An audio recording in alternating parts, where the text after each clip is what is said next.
Dewa ini sebenarnya perusahaan kontraktor atau tambang murni. Oh, ini dia. Banyak orang yang belum tahu. Nah, ini yang mau gue tanyain karena gue udah denger sana sini nih. Retail kita yang baru adalah Gen Z. Dan Gen Z ini adalah identik dari jebolan kripto. Oh iya. McFlurry itu rasa apa, Bro? McFlurry gue rasa Oreo. Nah, kan gue waktu itu ada 1,5 M di satu Porto, sekarang udah 6,5. Nah, mantap itu baru. Nah, jadi itu yang gue lakuin, gue kejar di situ, ya. Terlepas apapun strateginya, aku cuman coba try error seperti itu. Halo teman-teman, salam berkelas, selamat datang di podcast kali ini. Jadi di podcast kali ini kita kedatangan tamu spesial dari Om Ben Trader.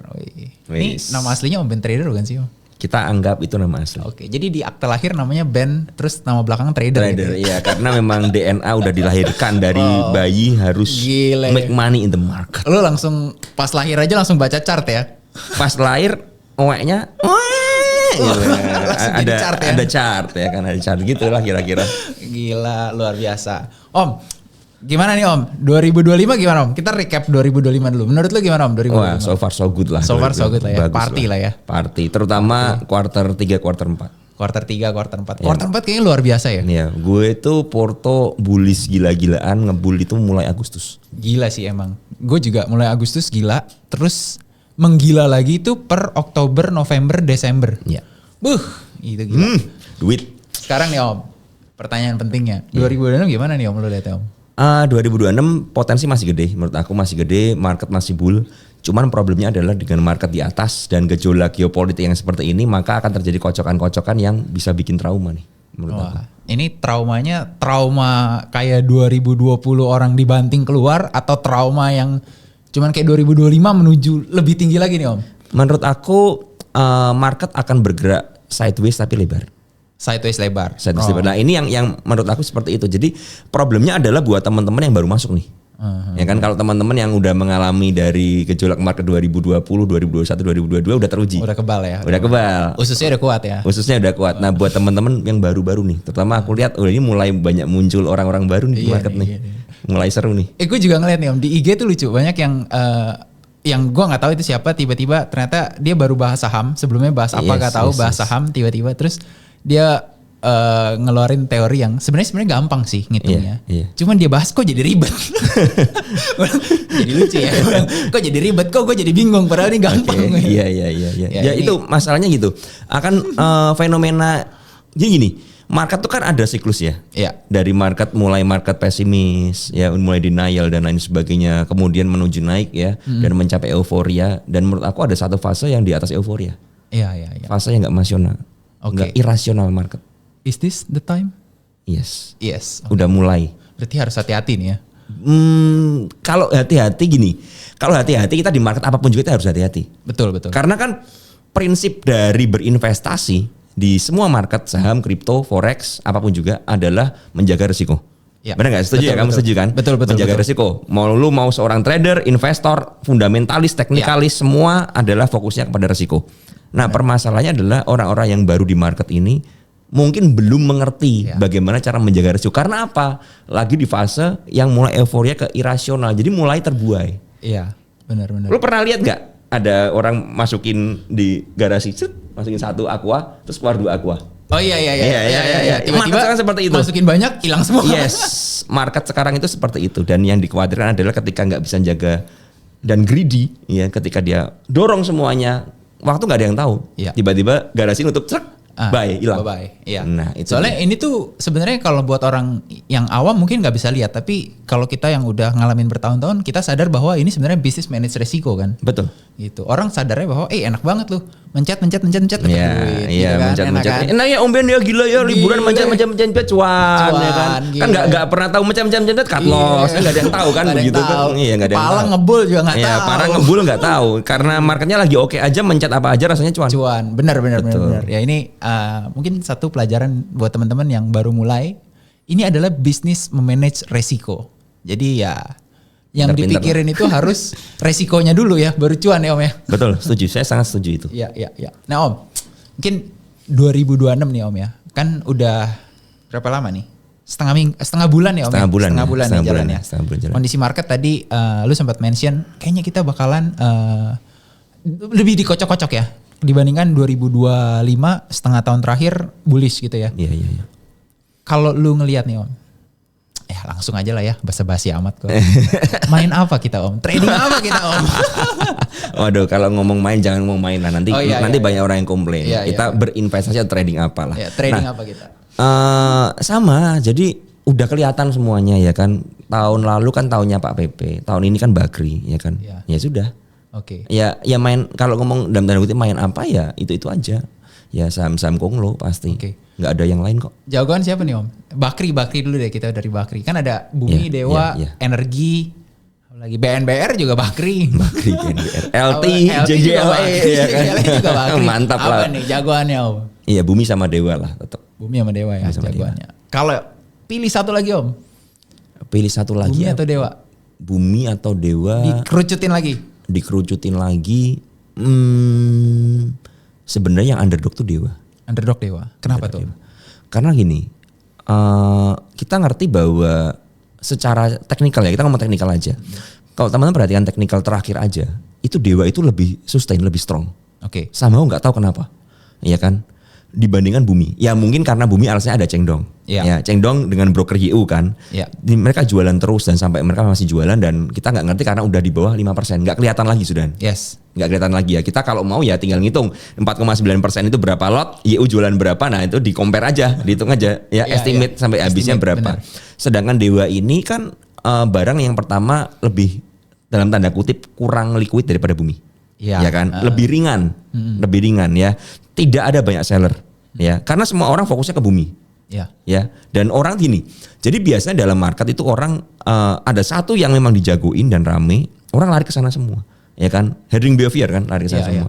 Nah, yang Dewa ini orang lupa. Padahal kalau kita ngomong startingnya dari 50, Dewa lebih tinggi. Itu 50 ke 700, 800. Itu udah 15 kali. 15-16 kali. Sedangkan Bumi dari 50 baru sekarang mencapai 450, 480 something, yang tertinggi sekarang 420-an. Ya 416, 410. Nah, jadi dari situ kan memang ya faktor utama adalah, yang pertama adalah memang sellernya dari Chengdong masih gede. Makanya Bumi walaupun memang digadang-gadang masuk MSCI dan hampir pasti masuk MSCI di bulan Februari ini ya, tapi masih ada tekanan terus. Nah, sedangkan Dewa ini lebih ringan. Nah, jadi faktornya seperti itu dan seller nggak terlalu banyak dan kalau dilihat memang asing lebih fokusnya ke AK-nya di Bumi semua kan. Nah, cuman yang perlu diperhatikan adalah kalau saya lihat ya AK di Dewa ini belum banyak keluar. Mereka beli kemudian seolah-olah ya udah diemin aja ya. Makanya itu yang membuat Dewa harganya nggak turun-turun. Saya sebenarnya nungguin di bawah 720 tuh. Susah. Sempat nggak ya? Nggak pernah. Sempat. Susah ya? Sempat ya? 695 yang waktu Bumi ARB. Itu Jarum. ketika semuanya turun kan? Tapi ketika semua turun. Langsung diangkat lagi kan? Langsung balik lagi ke 780 kan. Dari 695 balik ke 770, 780 kalau nggak salah. Dan sekarang di 770, 765 dan susah turun. Ya kan? Sedangkan Bumi sempat ARB 396, kemarin 2 kali nyentuh 396. Ya kan? Dan sekarang dekat-dekat 396. Artinya kan memang tekanan jualnya sangat tinggi. Sedangkan ya Dewa ini kayaknya memang ya kalau ngomong apakah kita harus ngejar? Saya sih nggak prefer ngejar. Dan saya punya average udah ada di bawah dan sebenarnya saya pengen turun. Karena apa? Saya mau nambah barang nih. Iya kan? Kalau orang mau nambah barang kita pengennya turun dong. Iya betul. Kalau naik nggak mau dong. Kalau naik mah jualan dong. Males kalau mau naik ya. Itu yang jadi pertimbangan saya. Tapi ya nggak tahu, mungkin Rico dari segi fundamental dan story mungkin lebih paham daripada saya. Kalau saya kan hanya melihat dari sisi flow dan lain sebagainya. Sebenarnya kalau gue pribadi ngikutinnya Dewa sih Om ya. Kan gue juga ada Dewa dari average 100 sih sebenarnya. Ya. Aku masih ingat kamu ajak aku waktu itu. Kan average 100. Jadi Dewa memang secara fundamental growth story-nya masih panjang banget lah gitu kan. Yang latest lah kita ngelihat nanti Gayo Minerals nih kan, orang-orang udah pada ngomongin Gayo Minerals anak usahanya bakal dirilis. Tinggal pertanyaannya seberapa besar. Kalau besar. Saudara, aku tanya sama kamu. Dewa ini sebenarnya perusahaan kontraktor atau tambang murni? Oh, ini dia. Banyak orang yang belum tahu. Nah, ini yang mau gue tanyain karena gue udah denger sana sini nih. Itu dia. Jadi dia tuh perusahaan kontraktor. Tambang batu bara. Tapi dia tuh punya anak usaha yang dibeli tahun 2012. Namanya Gayo Mineral Resources. Gitu kan. Nah, Gayo Mineral Resources ini ya dia tuh adanya di Aceh lah. Di Gayo. Namanya Gayo ya. Gayo kan. Nah, dia nih tambang emas. cuman belum diolah dari dulu. Terus kan masuklah Bumi kan masuk Pak Salim kan. Ya. Pak Salim masuk, dia juga ya semua orang tahu lah sekarang lah kan ada Pak Salim juga di Dewa. Karena Teguh Buntoro itu kan udah proksinya Pak Salim juga lah ya, betul. Gitu kan ada di Aman juga kan gitu. Terus sekarang ini mau dikembangin juga. Nah, eksplorasi lah. Nah, eksplorasi mulai dari tahun lalu. Bukan tahun lalu, 2024 udah ganti tahun sekarang kan. 2025 ini selesai. Tinggal dirilis ke publik. Cuman dia sebelum rilis ke publik itu ada administrasi yang harus diselesaikan dulu kan ke ESDM dan segala macamnya. Jadi belum bisa dirilis. Sekarang pertanyaan adalah seberapa besar si Gayo Minerals ini? Iya, betul. Kalau besar berarti lu udah nggak bisa ngelihat itu sebagai kontraktor doang.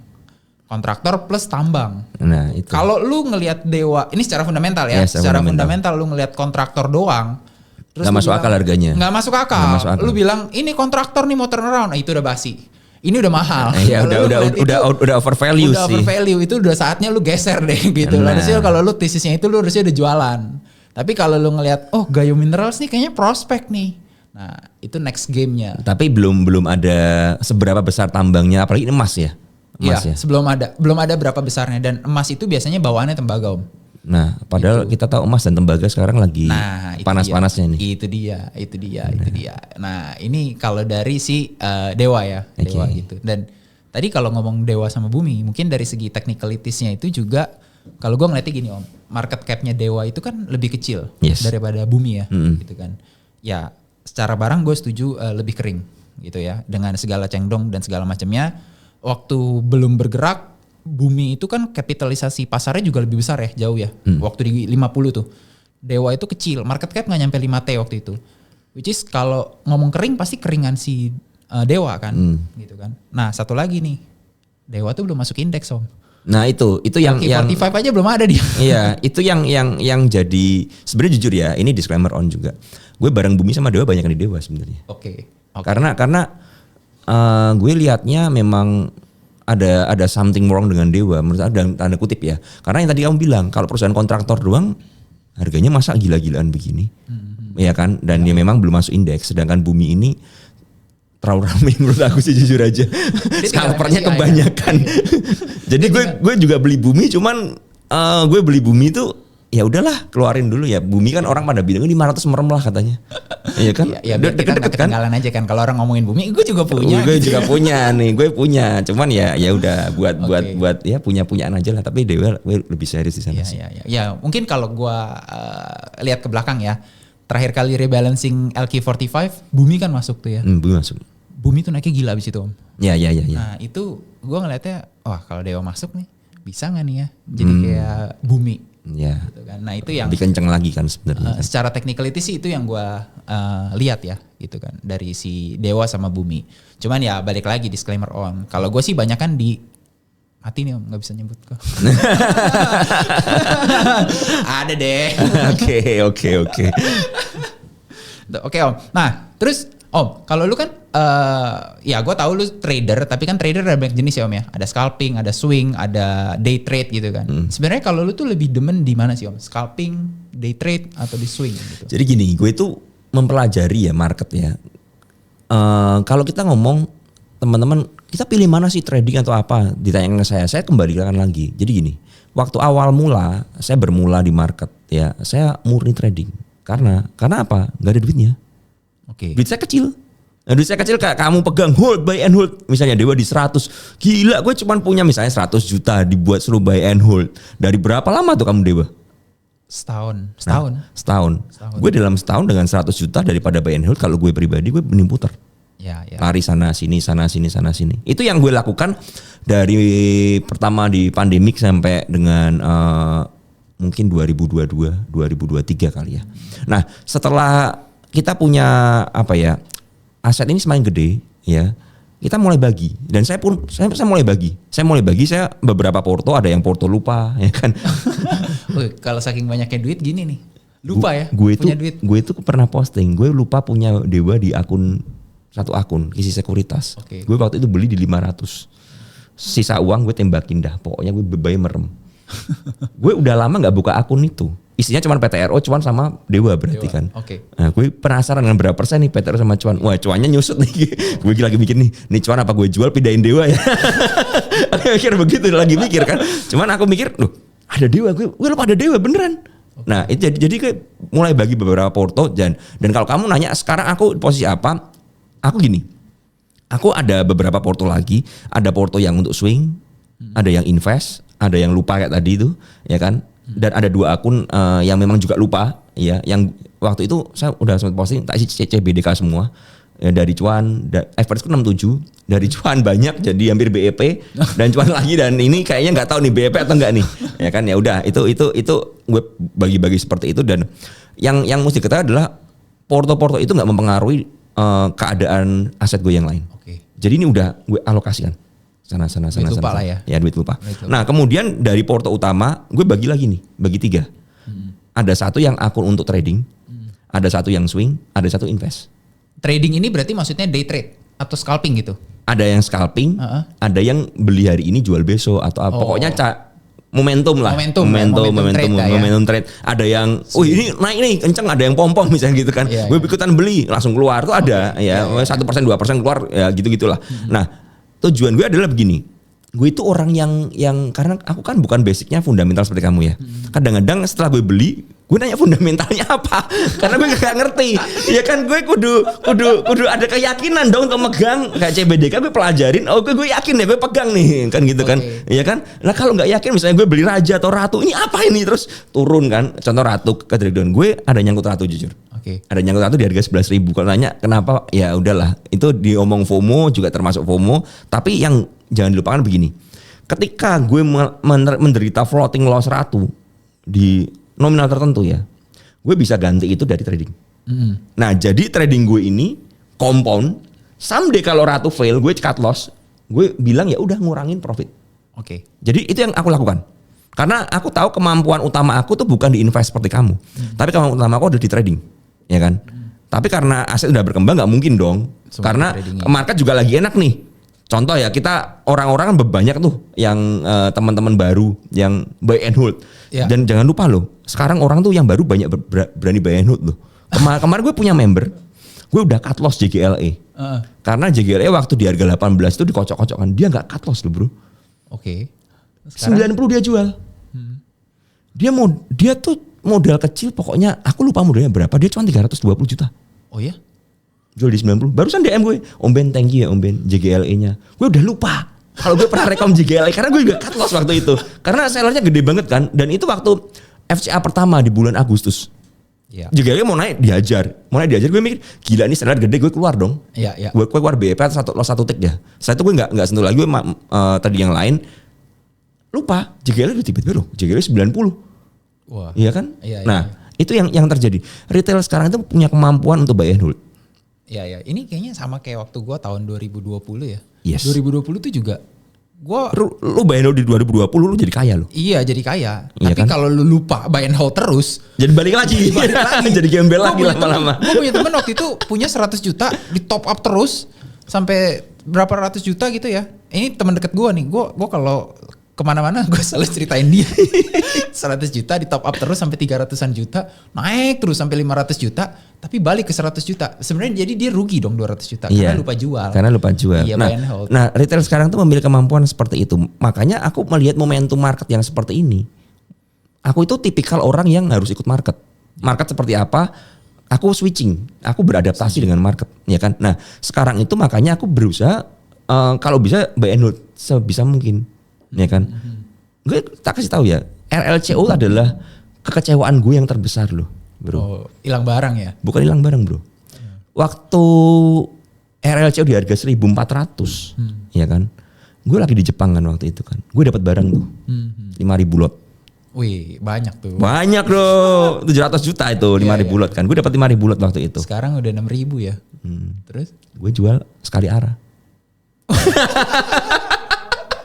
Ya Allah, cuman 70 juta bro. Aduh, kata bandar. Gak ada bandar. Mau kasih kaya kagak mau. Iya. Karena apa waktu itu ya tidak memiliki keyakinan seperti itu. Makanya itu kan yang ya nggak ada yang tahu di market ya. Kalau gue yakin ya Ini kan sekarang 6.050 kan posisi arah. Besok nyentuh 7.000 gampang banget RLCO. Kalau nyentuh 7.000 gue jadi 3,5 M bro. 700 juta gue juga merasakan lah. Kita buy and hold juga mau apapun strateginya pasti pernah ngerasain. Jadi itu adalah bagian dari pelajaran kan di situ. Nah, makanya dari situ gue mulai switching nih. Jadi gue menata porto gue, tapi goalnya satu. Gue tidak mungkin gini kasarannya. Gue tidak punya saham multi bagger, tapi yang penting growth portofolio gue bulanan itu bisa di atas 30%, 20%, bahkan 50% dari portofolio. Itu I'm happy banget dengan itu. Aku happy banget ya gitu. Mau begitu jadi dari misalnya gue waktu itu di Agustus gue ada satu porto sampai sekarang berarti gue waktu itu ada 1,5 M di satu porto, sekarang udah 6,5. Nah, mantap itu baru. Nah, jadi itu yang gue lakuin, gue kejar di situ ya. Terlepas apapun strateginya, aku cuman coba try error seperti itu, ya kan? Ya, jadi intinya apa? Intinya dengan market segampang ini dalam tanda kutip ya, market yang lagi bullish dan kelihatan gampang seperti ini ya kita make money sebanyak mungkin dulu, ya kan? Benar. Nanti kalau marketnya susah ya kita mulai defensif lagi. Nah, itu setuju. Ya memang apapun strateginya ujungnya adalah ya cuannya seberapa banyak sih kan? Ya nggak peduli strateginya apapun gitu ya. Yang penting kita yang gue pelajarin juga adalah kita harus bisa beradaptasi dengan keadaan market gitu ya. Betul. Kalau kita ngomong fundamental, pertama kali gue belajar fundamental adalah cari saham yang PI-nya murah, PBV-nya murah gitu. Coba aja cari sekarang. Nggak ada yang murah, nggak karu-karuan. Ada yang murah, tapi nggak gerak. Iya itu ada yang murah tapi semakin murah. Semakin murah. Dan fenomena sekarang adalah saham yang mahal semakin mahal loh. Makin mahal, betul. Yang murah semakin murah. Iya betul. Itu problemnya. Itu yang makanya gue selalu akhirnya belajar bahwa market itu siklus kan, dan kita harus pinter ngikutin siklusnya, gitu. Kalau kita nggak pinter ngikutin siklusnya, kita terlalu terpaku sama satu ajaran gitu ya ada momennya kita mati kutu. Betul. Gitu kan? Makanya ya, to be honest, kalau gue kebalikan lu kan berarti Om. Kalau gue ngertinya di fundamental, terus kayak gue tahu ini kayaknya gue bisa tradingin, tapi gue bingung nih, gue chat lu Om, masuk di berapa? Masuk di berapa Om yang bagus? Karena gue kuatnya lebih di fundamental kan. Untuk technical gue kurang kuat gitu. Nah terus kalau duit lupa sama lah ya. Gue juga suka duit lupa. Tapi kalau gue duit lupa di kantong Om, biasa kecuci. Ada nih goban gitu. Iya. Tapi kalau duit di market kecuci nggak bisa balik bro. Iya makanya. Beda bro. Kalau kecuci di kantong paling nggak pecah bro duit ya kan. Nggak pecah. Kalau kecuci di market pecah lo duit lo. Hilang. Alias ARB sahamnya. ARB langsung. Ya hilang. Kok gue punya nih saham? ARB. Belum dijual lagi. Iya udah gocap ya kan. Gitu. Iya. Om, terus gue juga ngelihat nih Om ya. Sekarang banyak fenomena saham-saham kecil nih Om. Yang sebenarnya kalau to be honest itu lebih garing ya Om ya. Kayak naik bisa sehari 10% gitu kan. Yang FCA lah gitu ya. Lu ada perhatiin gak sih Om? Dan lu ada sebenarnya fenomena kayak gini tuh menurut lu wajar gak sih gitu? Yang itu bilang itu gak wajar. Gak wajar. Makanya market irasional sekarang. Oke. Kalau kamu bilang ya, kamu coba screening saham FCA di bawah 30 itu mungkin bisa dihitung pakai jari. Iya. Sahamnya. Berarti artinya udah naik semua. Artinya udah naik semua. Dan kalau lu cek broksumnya, bayarnya adalah XL. Sellernya macam-macam, ada YU, PD, HD, ya kan, ada IU, ada macam-macam. Jadi kalau dilihat adalah market ini ada seller, tapi ada yang makan. Dan problemnya adalah kenapa naik? Karena yang makan nggak mau keluar. Oke. Yang makan nggak panik. Iya. Besok makan lagi. Buy and hold lagi. Akhirnya apa? Kalau gue jadi market maker atau gue jadi emiten, yang gue lakukan apa? Ya gue swapin pelan-pelan aja. Iya. Tujuannya apa? Biar naik setinggi mungkin sehingga gue bisa jualan di atas setinggi mungkin. Kalau bisa, wah ini dinaikin retail. FCA kalau jadi gini, FCA itu kan ada kategori X ya. X-nya kan ada macam-macam tuh, 1 sampai 10 kan. Iya. Nah, kalau yang kategori 1, harga rata-rata dalam evaluasi di atas 50 ya 51 seperti itu berarti harganya di atas 50 pokoknya ya kan dan dengan transaksi harian yang lebih dari berapa 5 juta atau 10 juta kalau nggak salah ya secara value itu akan lepas dari FCA. Iya. Makanya bandarnya atau emitennya mikir ya udah bawa aja ke gocap. Yes, lu mau retail masuk, XL masuk, kita nggak tahu XL-nya mungkin ada dari emiten juga kita nggak ngerti ya. Tapi mostly kalau aku lihat ya kebanyakan ya teman-teman itu berani aja buy and hold ya. Contoh yang tadi member aku yang JGLE itu. Nah dengan posisi seperti itu ya akan lepas dong. Kalau lepas mereka kan bisa nyuci barang di situ. Ya kan? Ya kan? Makanya kalau lihat Dada ini kan paling fenomenal ya. Dari harga berapa tuh? 5, 6, kemudian sampai 270 kalau nggak salah gue. Kalau nggak salah 270, kemudian balik ke Gocap. Kemudian bangun lagi. Kenapa bangun lagi? Cari korban lagi. Kalau dia tidur dalam periode tertentu, balik FCA lagi. Ya dia udah kasarannya udah bakar bensin, ya kan, udah bakar isu dan lain sebagainya, ya udah dimainin aja terus kocok. Ketika kemarin jualan ARA, AI jualan gede, AI-nya pengendali juga. Nah, artinya kan memang ini dinaikkan untuk jualan aja. Tapi kebanyakan retail kita itu yang baru nggak teredukasi, bro. Retail kita yang baru adalah Gen Z. Dan Gen Z ini adalah identik dari jebolan kripto. Oh iya. McFlurry itu rasa apa, bro? McFlurry gua rasa Oreo. Nah, kan dari jebolan yang begitu. Dan mereka memiliki ketahanan. Karena apa? Di kripto nyangkut gede, bro. Ini nggak ada artinya. Nggak ada artinya. Seujung koko ini. Nggak ada artinya. Gue baru tahu ada koin ikan ya, yang ikan-ikan itu dari 4 0,07 atau berapa sekarang? Oh itu mah udah hilang lah anggapannya lah. Nah, hilang semua. Di saham nggak mungkin hilang, bro. Di saham nggak mungkin hilang. Iya. Kecuali di listing. Iya kan? Nah, ketahanan dari anak-anak yang baru ini, ya kan? Itu yang membuat market berubah. Dan itu memberikan likuiditas baru di market. Iya. Dan itu yang mungkin emiten, market maker aware di situ. Makanya cara main mereka berubah. Makanya lu bilang kenapa saham kecil naik semuanya, ya kan? Karena ada yang namanya momentum atau hype. Waktu di Agustus itu jujur ya, gue kalau ditanya FCA itu analisanya apa, Om Ben? Gue cuma cari yang tatonya X nomor 1, udah gitu aja. Karena di bawah Gocap aja. Karena di bawah Gocap. Dan gue coba cari barangnya kering atau enggak. Dan murni spekulasi, jujur aja. Gak ada dasarnya kok. Kecuali ada beberapa yang ada story-nya. Tapi kan kebanyakan gak ada story-nya tuh. Gak ada. Kebanyakan laporan keuangannya merah aja semua. Yang penting jangan sampai ekuitas negatif. Kalau ekuitasnya negatif gak bisa keluar nih. Susah nih, harus ada yang injek RI atau apa kan.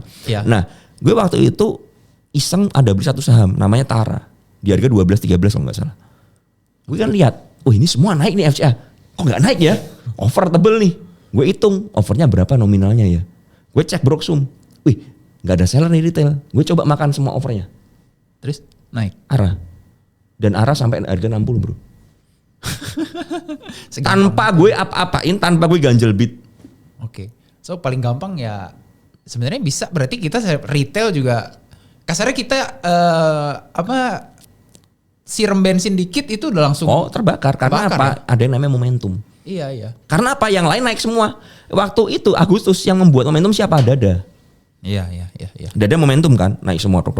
Semuanya bergerak naik gila-gilaan ya kan. Disiram bensin sedikit langsung terbakar, flame on. Kalau ada yang ada seller kayak BMU dulu, ada JGLE, ada BLTA juga masih ada seller tuh waktu itu. Ya kan. Nah, sellernya kan udah keluar dari berapa lama tuh, dari bulan Agustus sampai sekarang tuh. Habis dong barang mereka lama-lama. Dan mereka juga mikir dong, nih kalau gue jual di sini terus kok ada yang makan terus nih. Gue hilang barang di bawah dong, rugi dong. Iya. Nah, angkat aja. Muncul momentum baru sekarang. Sekarang momentumnya apa? BNBR. Iya kan? Iya. BNBR naik kenceng tuh. Iya kan? BNBR naik kenceng kan. Sekarang terakhir kan nggak sabar berapa ya? 200 something kan? Iya kan? 200 something. Dan itu dipastikan tanggal 28 Februari keluar FCA tuh. Iya kan? Nah, cuman problemnya adalah dengan kenaikan yang setinggi itu apakah didukung dengan story yang benar? Itu yang jadi problem. Ya ujungnya kalau saham naik tinggi, fundamental ada nggak gitu? Nah, kalau ada fundamentalnya ya dia bakal sustain. Gue juga punya tuh saham namanya Atap. Pernah denger gak Atap? Gak pernah kan? Lo tau gue beli di harga berapa dulu? 40. Gue beli cuma 5.000 lot, kagak bisa keluar dan kagak bisa dapat barang. Kasih tahu. Barang di offer cuma 5.000. Setelah gue makan gak ada. Hilang. Dan gak ada beatnya. Setelah mikir kan naik tuh ke 60. Ada yang ngebit. Gue seneng dong. 40 ke 60 cuma dong. Gue jual. Sekarang berapa? 700. Gila. Sekarang tuh ya gue ngobrol juga sama retail. Banyak yang, lo tau saham ini gak? Gak tahu. Itu saham apa? Jadi sahamnya tuh banyak yang di bawah Gocap, Om. Saham apaan tuh gitu. Gue gak pernah denger. Kan saham 900 gak mungkin dong kita pernah denger. Karena kamu orang fundamental. Iya, apalagi gak ada story. Kalau aku kan suka yang kriuk-kriuk crispy begitu, yang gorengan. Jadi gue kalau gak ada story, kalau suruh liatin fundamental sesuatu mah tipis ini rambut. Iya benar, gak mungkin. Nah, itu yang aku bilang, itu adalah fenomena. Nah, problemnya satu, fenomena ini kapan berakhirnya? Iya nanti aku bilang ketika sudah selesai semuanya, jeder, semuanya selesai, akan muncul yang namanya teori Darwin, seleksi alam, ya kan? Yang nggak bener bakal ambiar satu persatu turun dan mereka jadi gini, saham FCA tuh yang gue takut tuh satu, bukan loss, kagak bisa keluar. Iya, sama, gue juga. Kalau tiba-tiba likuiditasnya menghilang, makanya gue kalau beli saham FCA gue mikir, gue kalau beli makan sekian bisa jual nggak? Dan itu yang gue lakuin. Tadi gue ada posting story, gue di LT itu gue punya di 50. Kok bisa dapet di 50? Karena setelah gue beli ARB besok bro. Nah kalau lu main saham FCA gitu om, lu ngejar barang dong berarti kan? Atau lu masih yang sideways? Gue kalau mau ngejar barang kadang-kadang takut, jujur aja. Kalau mau ngejar, ya gini. Kalau mau ngejar gue dengan porsi yang gue siap hilang. Oke. Kalau lagi sideways, beda lagi strateginya. Gue harus siap kuat nahan. Artinya bukan nahan beat ya, enggak. Setelah gue beli, mental gue harus kuat. Contoh di LT itu gue beli sekian gitu ya, sekian ratus ribu lot. Masalahnya FCA kan murah bro. Kalau turun minusnya berasa. Iya. Gue minus 30% waktu itu. Wah itu lumayan. Cuman kenapa gue masih hold waktu itu? Karena gue melihat momentumnya masih bagus yang pertama. Yang kedua saham Bakri lagi main semua. Gue coba tunggu deh. Dan bener di harga 36, 38, 39 tuh dia sustain. Kenapa gue nggak mau nambah barang? Karena gue takut overload. Iya. Yang gue lakukan, jadi gini, gue kalau nyangkut di sebuah saham dan porsi sudah gede, pasti gue nggak akan melakukan averaging down. Ya. Karena lebih baik uangnya gue putar ke saham lain, ya. Yang tadi gue bilang, kalau gue cuan, gue paling bisa cover lossnya ini loh. Iya. Itu yang aku lakukan dalam memanage porto ya. Nah, jadi yang aku lakukan tak diemin. Akhirnya apa? Gue averaging up. Di harga 52 dia belum arah, gue makan lagi. Oh berarti lu tungguin dong ketika dia... Tunggu momentumnya bagus, tunggu oke. Hajar lagi di atas? Hajar lagi. Oh selama dia masih di bawah, naik turun, lu diem? Gue diem. Kecuali porsi gue kecil. Kalau porsi gue kecil, yuk tak ladenin. Gue bakal cicil kecil. Bahkan terkadang ada beberapa saham FCA, gue menerapkan gue berani makan 5 kali ARB ke bawah. Oh udah 50% loh. Hampir 50% kan itu kan. Tapi hitungannya misalnya gini, gue mau masuk 50 ribu lot. Gue cuma makan paling 5 ribu dulu. Oh piramid lah ya. Piramid, ya. ARB lagi makan 7 ribu. Yuk ARB lagi gue ladenin lagi. Jadi modelnya begitu. Di bawah terbang ya udah gak usah average lagi ya udah. Nanti kalau di bawah terbang gue misalnya yakin ya gue average up. Oke. Nah itu yang gue lakukan. Nah terus cara jualnya karena FCA buat gue adalah dalam tanda kutip spekulasi. Yang gue gak ngerti. FCA gue gak tahu siapa yang jual siapa yang beli. Dan sekarang ada fitur market order apa gak kelihatan bro. Iya benar. Bid overnya gak kelihatan. Benar. Gitu loh. Tiba-tiba ada aja jualan gede. Atau ada jualan gede, bidnya kecil tapi hilang. Jualannya hilang, bidnya utuh. Berarti kan dia makan pakai market order semua kan. IAP-nya bisa tinggi, tahu-tahu dannya ternyata nggak tinggi kan. Yes. Nah makanya itu yang gue lakukan adalah ketika misalnya kayak LT gue mulai jual tuh di harga 90-an. 86, 87 kan gak salah. Gue ada share di story. Gue ada jual bertahap. Oke. Karena gue berpikir begini, 100 itu adalah harga psikologis, harga bulat kan. Ya. Biasanya dekat 100 ini ada seller nih. Makanya gue reduce, sampai gue reduce, pokoknya gue terakhir jual tuh di harga 90 something, 96 atau 97 kalau nggak salah, atau 94 lah. Gue jual semua, separuh, udah separuh, tinggal separuh. Separuhnya gue coba mau keep nih, lihat selama mungkin. BNBR ARB kemarin kan, gue lihat IAP-nya ARB, wah kok ARB gede. Oh ini gimana nih? LT-nya belum nih. Gue langsung buang semua dulu. Jangan-jangan menyusul. Nah IAP-nya gak ARB. IAP-nya dia turun minus 2%. Itu kan udah sesi jam 3 sore tuh. Jam 4 sorenya ARB LT-nya. Tapi gue udah gak punya barang. Karena gue udah buang di 93. Nah itu yang aku lakukan. Jadi cara memanage resikonya di FCA aku begitu. Beli bertahap. Atau yang tadi gue ngomong. Tapi jual juga bertahap. Gue gak pingin ngejar setinggi mungkin. Kalau misalnya hilang barang ya sudah, at least udah jadi duit, gitu loh. Nah duitnya ini nanti bisa diputar yang lain. Kalau kita prinsipnya gini, yang bahaya dari teman-teman investor yang baru adalah prinsipnya adalah dia mengejar setinggi mungkin, sepucuk mungkin kalau bisa. Karena apa? Mindsetnya ini udah keracunan. Keracunan apa? Influencer di sana yang flexing lah, dia punya mobil pribadi yang mewah, rumah mewah, apapun yang mewah yang dia tunjukkan ke semuanya. Dan itu merusak anak-anak Gen Z. Persen gain yang gede. Persen yang gede dan jangan lupa ya. Gen Z yang baru sekarang itu adalah generasi instan. Iya. Semuanya maunya instan. Aku sempat baca ya, kenapa sih anak Gen Z itu ada riset nih. Ya, kita intermezzo sedikit nih. Tapi ini psikologi mempengaruhi ternyata. ada satu influencer tentang relationship, ya kan, dia psikologi dan lain sebagainya, dia posting. Dan aku setuju. Kenapa sih orang sekarang itu pacaran nggak ada yang awet? Yang anak-anak muda, Gen Z. Okay. Karena mereka terjebak dalam fase yang instan, cepat. Semua serba cepat. Oke. Pacaran butuh proses kan? Iya. Lu ketika nggak sesuai dengan ekspektasi, anak sekarang cut loss. Pacaran di cut loss. Iya, pacaran di cut loss pasti putus. Karena apa? Oh, sama dia ribet hidup gue. Gue kasih tahu kalau nggak mau ribet nggak usah pacaran. Jangan pacaran. Single aja nggak ribet, lu mau kemana nggak ada yang ngatur kan. Iya. Nah itu yang terjadi, dan aku punya teman yang seperti itu kan. Jadi ternyata memang, nah ini psikologis ini kebawa ke trading. Mereka pengen instan, mereka pengen hasil yang maksimal. Karena apa? Cacing naga udah all in aja semua dorong.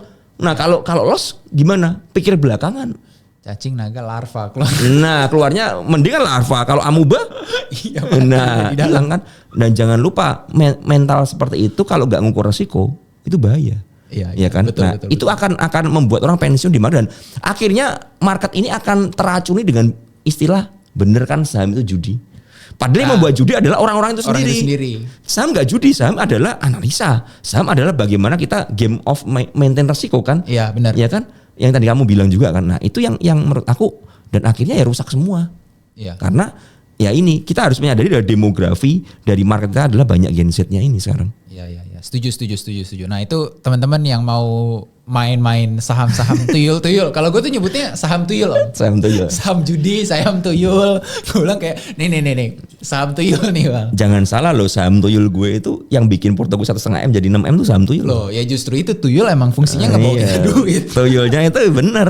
Jadi gini, dan saya itu ya mengalokasikan. Jadi gini, kalau teman-teman, kita kan susah yang ngelarang, jangan judi, nggak mungkin. Orang manusia di seluruh dunia itu dasarnya suka berjudi dan suka berspekulasi. Iya. Karena itu kalau saya mau ngajarin, kalau mau spekulasi sekalian, spekulasilah dengan benar. Artinya apa? Kasih alokasi dana. Seandainya ini hilang ya udah. Ya udah. Nah makanya saya kasih satu porto yang tadi 1,5 M itu, ya kan? Kenapa 1,5 M itu? Kok berani 1,5 M? Karena itu dari duit tuyul juga. Oke. Ya dari duit tuyul yang udah nyangkut 3 tahun. Gue nyangkut tuh 1,5 M waktu itu. Oh, jadi dari tuyul ya udahlah. Jadi tuyul 1,5 M itu yang nyangkut gara-gara FCA, gue selamat. Oke. Gue selamat. Oh, di bailout retail. Di bailout retail gue selamat. Muncullah duit tuyul itu, gue tuyulin lagi sekalian gitu. Nah tapi yang porto yang bener ya gue kelola dengan bener. Yang itu biarlah ya. Kan duit panas ya, biarlah. Itu duit satu porto itu yang gue tarikin terus pokoknya, yang buat untuk hidup. Jadi kenapa gue tarikin terus, ini duit tuyul nih, kalau nggak ditarikin nanti hilang diambil market lagi nih. Jadi gue withdraw, cuman berapa gue withdraw gitu sistemnya. Iya. Gue juga ada porto-porto kayak gitu-gitu buat judi-judi lah ya dikit-dikit. Yeah. Tapi emang ya porto kayak gitu bukan untuk yang apa ya, bukan buat bener-bener ini gue hidup dari sini, tapi emang memang untuk kasarnya berspekulasi lah ya. Gue kalau memang gue kan memang murni trading, gue nggak ada kerjaan yang lain ya. Jadi gue yang dilakukan adalah satu porto tuyul ini bukan gue jadikan pegangan memang. Gue jadi pegangan adalah porto utama yang benar-benar gue kerjakan dengan baik. Yang gue maintain dengan baik, jangan sampai loss, dijaga resikonya, harus cut loss dan lain sebagainya lah. Yang itu termasuk yang ratu itu masuk di duit tuyul tuh. Makanya nyangkut gara-gara itu. Iya. Ini salah satu pelajaran yang apa ya? Mungkin gue bilang portfolio management yang kadang-kadang dianggap orang tuh sebelah mata Om. Cuman menurut gue ya, analisa itu mungkin sebenarnya cuma 30-40%. Betul. Tapi portfolio management itu sisanya yang menentukan. Eksekusi itu yang menentukan. Iya, berhasil atau enggak. Kalau mentalnya, gue udah analisa bener-bener dan karena gue ada analisa, nggak ada tuh cut loss, yang ada take profit. Nah itu nggak bisa. Umurnya nggak panjang. Kalau market sekarang seperti ini berjalan masih oke. Win rate pasti tinggi. Setuju. Ya kan. Kalau marketnya nanti udah mulai sideways, yang bikin market loss tuh bukan market bearish. Bukan. Betul. Tapi market sideways. Betul. Market sideways. Karena kejadian dari 2021, 2022, 2023 yang bikin orang pensiun adalah market sideways itu bang itu. Dikocok-kocok soalnya kan orang nggak. Nah aku takutnya market 2026 ini bullish tapi dikocok. Karena apa? Kita ngerti lah Trump tiba-tiba nanti berulah apa, nggak ada yang tahu, ya kan? Komoditas tiba-tiba gap down, kemarin gold sampai rontok, tiba-tiba naik lagi, rise up lagi, ya kan? Kita ngerti saham-saham emas tiba-tiba gap down semuanya, Archie, Harta dan lain sebagainya, naik lagi all time lagi. Nah itu kalau nggak kuat mentalnya apa nggak jebol? Iya. Benar. Nah, ini kalau dilanjutin Sampai besok nih. Ini menarik. Ya ini menurut gue salah satu apa ya hal yang unik ya, karena balik lagi kayak tadi. Contohnya gimana cara main saham FCA. Ya menurut gue itu style yang unik karena nggak ada di buku ya, nggak ada yang jual kayak ya di buku apa sih yang kita lihat beli di support dan satu hal lagi, aku tidak pernah mau mengajarkan orang bermain FCA. Karena apa? Karena yang aku takutkan adalah mereka nggak bisa memaintain resiko. Ya itu paling bahaya. Jadi itu yang memang ada tuh DM Om Ben buka kelas FCA. Yang pertama, gue nggak mau ngajarin karena apa? Gue nggak tahu yang diajarin apa. Kagak ngerti. Insting kan? Iya itu pure insting. Itu pure insting tiba-tiba kamu karena udah terbiasa di market, udah ngeliatin market terus tiap hari dari 2020 aku sampai sekarang. Aku udah ngerti cara mainnya gitu loh. Dan itu gak bisa diajarkan. Itu yang pertama. Dan yang kedua, aku takutnya kalau aku punya ilmu untuk mengajarkan pun, ya kan, kalian gak bisa ngelakuinnya. Dan resiko yang ketiga adalah kalau sampai ARB, susah keluarnya. Dan gini loh, masalahnya adalah FCA ini kan cepet-cepetan. Ya kan keluarnya kan. Hanya orang-orang tertentu yang bisa keluar sebenarnya. Orang-orang tertentu itu siapa? Yang punya OLT yang lebih cepat, ya, yang punya server yang lebih cepat, yang punya ketajaman lebih cepat, feeling yang lebih cepat untuk balik badan, ya kan. Contoh kayak tadi aku merasa LT banyak, aku langsung balik badan. Kalau aku nunggu 1 jam lagi, mungkin nggak bisa keluar bro. Nggak bisa keluar, bener. Nah itu loh. Jadi harus seperti itu dan harus punya waktu mantau market karena FCA berjalan setiap jam. Iya, bener. Nah itu yang makanya dari situ aku memutuskan ini terlalu high risk buat teman-teman, ya kan. Makanya juga waktu kemarin aku ada posting, aku nggak berani mention sama FCA karena takut teman-teman FOMO beli di atas. Dan itu pun aja kemarin yang DM aku banyak loh. Om Ben, aku nyangkut BNBR nih gimana? Aku nyangkut JGLE. Ya kalau nanya gimana ya ARB dulu. Nggak tahu sampai kapan. Nggak tahu. Bangunnya sampai kapan ya tergantung buyernya siapa yang mau beli. Kan itu aja. Kan masa seller juga nggak kelihatan, nggak cuma di offer, ada yang market order. Ya kan? Misalnya offernya cuma 500.000 lot, ya kan? IEV-nya 1 juta. Tapi gak bangun-bangun karena ada yang jual pakai market order terus. Nah, yang nanti di offer gak bakal laku, gitu loh. Susah laku. Nah, itu ya problemnya. Makanya saya gak pernah mengajarkan FCA. Ya itu emang permainan baru sih ya. FCA itu juga baru berapa tahun ya? Setahun 2 tahun ya? Iya, setahun 2 tahun lah. Hampir 2 tahun lah ya. Itu juga memang resikonya jadi lebih besar karena gak bisa cut loss. Sekalinya ARB susah keluar. Nggak bisa keluar. Dan ARB berjilid. Ya, gitu ARB kan. berjilid dan jangan lupa harganya kan dia harganya murah. Jadi harganya murah. Kerasanya gede banget pasti. Iya. Sekali turun beli di arah ke bawah itu langsung 20% loh, iya kan? Ya. Ada satu teman telepon sama aku, Om Ben, aku kena JGLE katanya. Kenapa? Aku beli di arah di 90. Wah, anjir, ARB bisa keluar nggak? Aku cuma nanya gitu, bisa keluar nggak? Bisa. Oh ya udah. Iya, yang penting keluar kan. Yang penting keluar. Kalau lu nggak bisa keluar, habis lu. Iya. Karena nggak tahu air bisa sampai mana.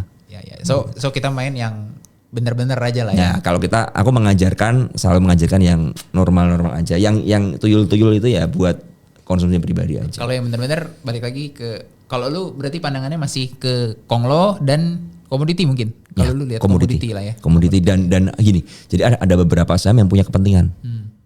Contoh right issue, ya kan. Nah, corporate action.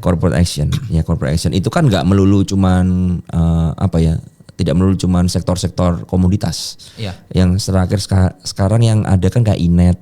Oke. Itu terus lagi rame juga. IRSX sektor apa coba? Itu AI.